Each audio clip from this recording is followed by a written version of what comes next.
Hi, Odyssey Recapped here. Today, I'm going to explain a comedy drama movie named 17 Again. In 1989, Mike O'Donnell was a senior in high school and seemed to have everything going for him. He was a talented athlete on the path to getting a college scholarship. He was very confident in himself. He also had a wonderful girlfriend named Scarlett, who told him she was expecting a baby right before his important game. During the game, Mike makes a decision to sacrifice everything in order to be with Scarlett and their baby. Now, in the present time, Mike is living with Ned, a very wealthy friend from high school. Scarlett has kicked him out of their house. While having breakfast, Mike is clearly irritated by Ned's loud munching on Captain Crunch cereal.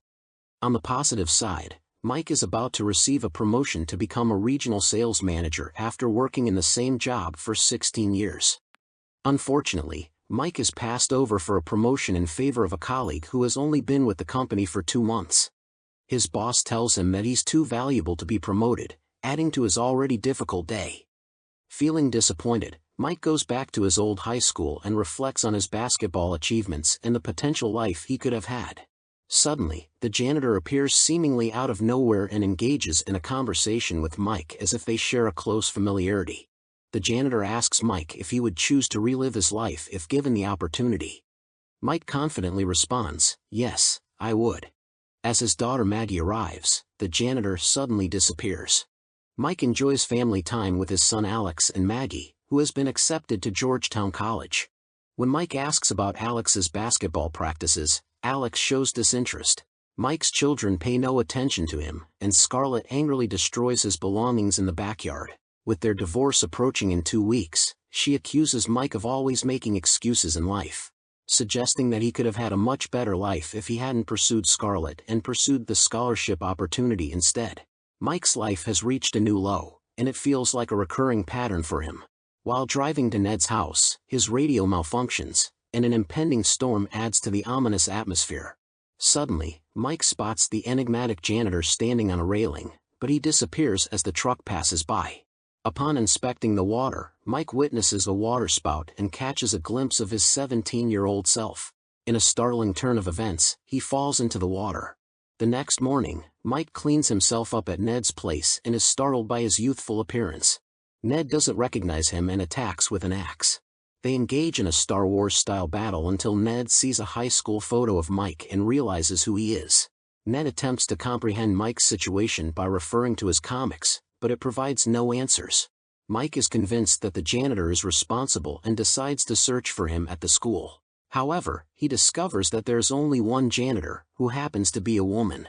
Noticing a puddle, Mike decides to follow it, hoping it will lead him to the answers he seeks.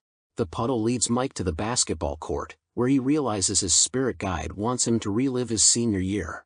At home, Ned dismissively plays on his multiple monitors and adamantly refuses to go back.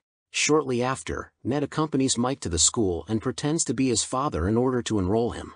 Mike dresses in a way that would be considered fashionable by 80s standards.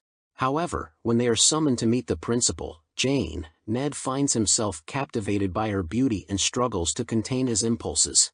Despite some inappropriate remarks and an embarrassed reaction, Mike is successfully enrolled. As they leave the school, Mike realizes his appearance is embarrassing, prompting Ned to buy him a new Audi and fashionable clothes. Despite the events, Mike's first day of school cannot be described as heavenly. He receives a call from Scarlett, reminding him about the divorce, which he had completely forgotten about. They agree to reschedule. However, during basketball practice, Mike displays impressive skills and executes some incredible moves. Coach Murphy's presence surprises Mike as he realizes that he is still teaching PE at the school. Excited about his progress, Mike informs Ned, who eagerly asks him to get in trouble so he can meet Principal Jane. After concluding his call, Mike notices his son Alex in a difficult situation. Mike comes to his aid, and they develop a closer bond over lunch. As Mike is new to the school, Alex takes the opportunity to fill him in on everything, including details about the popular girl Nicole and the notorious bully Stan. Mike is shocked to learn that Stan, the bully, is the one who taped Alex to the toilet and is dating Maggie. He realizes he knows very little about his kids. Mike fixes a stern gaze on Stan and calls him over to confront Alex. He proceeds to reprimand Stan for his behavior, infuriated by the situation. When asked what he plans to do about it, Mike responds in a fatherly manner, saying, "I'm going to call your parents." The entire cafeteria erupts into laughter at his remark. Stan tests Mike's reflexes, but his attempt fails. The cafeteria falls silent as Mike starts juggling the ball and proceeds to explain why Stan is a bully. In brief, Mike comes to the realization that he has been a neglectful father and confides in Ned. He discovers that his son has been subjected to bullying throughout the past year, while his daughter is involved with an unpleasant individual. Mike comes to the conclusion that he has been given the opportunity to relive his 17-year-old self in order to guide his children in the right direction. He visits Alex and notices his impressive three-point shooting skills. Mike assures him that he will help him join the team. Shortly after, Scarlett arrives, having been out for happy hour, and is astonished by the resemblance between young Mike and her husband when he was young, unaware that it is actually him. In health class, the topic of safe coupling is discussed, which makes Mike uneasy. Seeing Stan with a handful of Durex condoms, Mike delivers an embarrassing yet wholesome speech, emphasizing that intimate relationships should be based on love or marriage. Following the speech, some students return the condoms, except for Stan, who proudly remarks that he now has enough for the entire weekend. Enraged by Stan's comment, Mike confronts him, but unfortunately, Stan proves to be stronger and ends up beating Mike up. Mike's defeat at the hands of Stan turns him into the laughingstock of the entire school. Furthermore, as per Ned's request, Mike finds himself in trouble while Ned attempts to flirt with Principal Jane. However, when Jane enters her office, she dismisses Ned's attempts at impressing her, stating that such behavior will not work on her. Later, Mike visits Scarlett, who is sober and still in a state of shock. He offers his assistance to her in a flirtatious manner. Scarlett discusses her plans for the backyard, and during the conversation, Mike accidentally calls her Scar, a nickname her husband used. Scarlett clarifies that only her husband calls her that and emphasizes that nothing will happen between them. However, she does accept Mike's offer to help rebuild the garden. Mike helps with gardening, watches over Scarlett, and trains Alex for the basketball team. In the meantime, Ned tries to pursue Jane. The backyard renovation is finished, completely transformed from its previous state. Scarlett informs Mike about her upcoming date and needing to get ready. In response, Mike makes a slightly inappropriate comment, mentioning her being an amazing dancer, hinting at her body's movement abilities. Inside, Mike notices Scarlett doing the snake dance and decides to join in by putting on some music, specifically a song from their wedding. Mike's intentions are clearly flirtatious as he asks Scarlett to teach him the dance. Scarlett does her best to reject his advances. However, as they lock eyes during the dance, Alex unexpectedly catches them in that moment. Scarlett's date arrives, and Mike quickly judges him as a jerk. Scarlett hands Mike the divorce papers to deliver to Uncle Mike. At the same time, Stan arrives to pick up Maggie for a party, adding to the tension of the situation. To ensure Maggie's safety, Mike calls Alex and they both decide to attend the party. Mike encourages Alex to approach his crush, Nicole, while he takes on the task of finding Maggie. As a couple of girls try to get Mike's attention, he delivers a speech about the importance of self-respect and how it influences the way others perceive and treat us. In response, one of the girls retorts that he doesn't have to respect them. Taking it a step further, one of the girls boldly challenges Mike by stating that he doesn't even have to remember her name. Alex attempts to start a conversation with Nicole by comparing her to his deceased dog, which creates an awkward situation. He tries to dismiss the awkwardness as nervousness, but in an unfortunate turn of events, his jeans burst into flames, leading to an embarrassing walk of shame. After finally locating Maggie, Mike emphasizes that Stan is a bad choice for her and that she deserves a nicer guy. However, Maggie reveals her plan to live with Stan after graduation and attend community college instead of pursuing her opportunity to go to Georgetown. Suddenly adopting a fatherly tone, Mike forbids Maggie from seeing Stan, leading her to respond with defiance, asking him who he thinks he is. As tension rises, Maggie walks away. Meanwhile, Alex enters the scene, appearing smoky or perhaps in a state of distress. During a crucial game at school, with the score only 1 point apart, Mike makes a crucial decision to pass the ball to Alex instead of Stan for a potential game-winning shot. Stan becomes furious at this choice. After Alex scores the winning point, he receives a mix of warm and awkward congratulations from Nicole. Ned persists in pursuing Jane, and after she rejects his date proposal, he offers to buy laptops for all the students. Jane reluctantly agrees to the date, but only if Ned stops his inappropriate behavior and excessive gifting. Upon noticing that Ned has secured a date with Jane, Mike decides to throw a party at his house. During the event, he notices Maggie in tears as Stan has broken up with her, which comes as no surprise.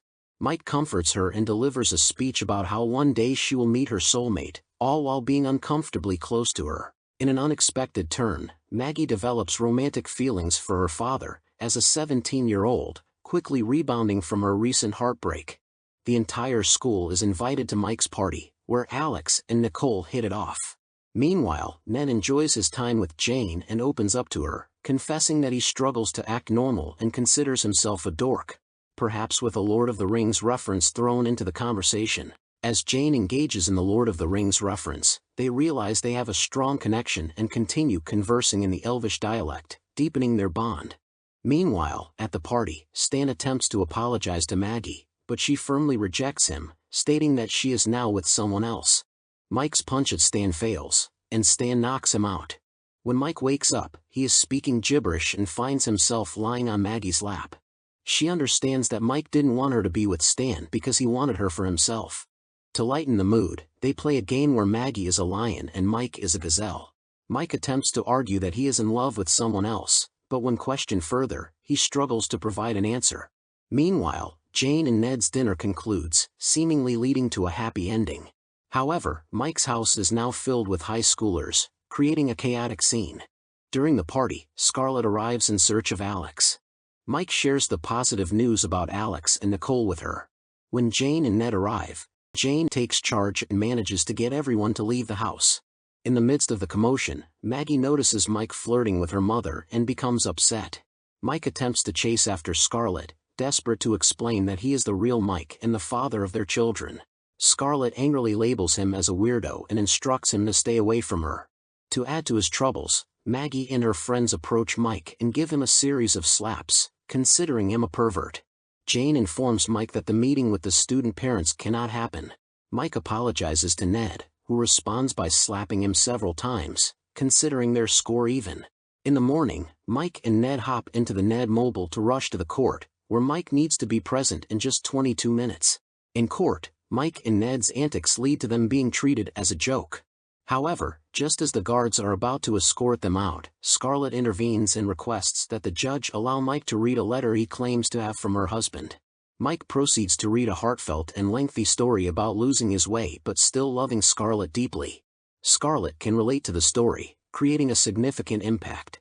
Mike urges Scarlett to reconsider the divorce, leaving behind a letter. Intrigued, Scarlett postpones the divorce and discovers that the letter contains the address of the courtroom. As she examines her high school album, she notices the striking resemblance between the Mike from 1989 and the present. During the scholarship game, just like in 1989, a scout is set to attend. Scarlett and Maggie are present to watch the game.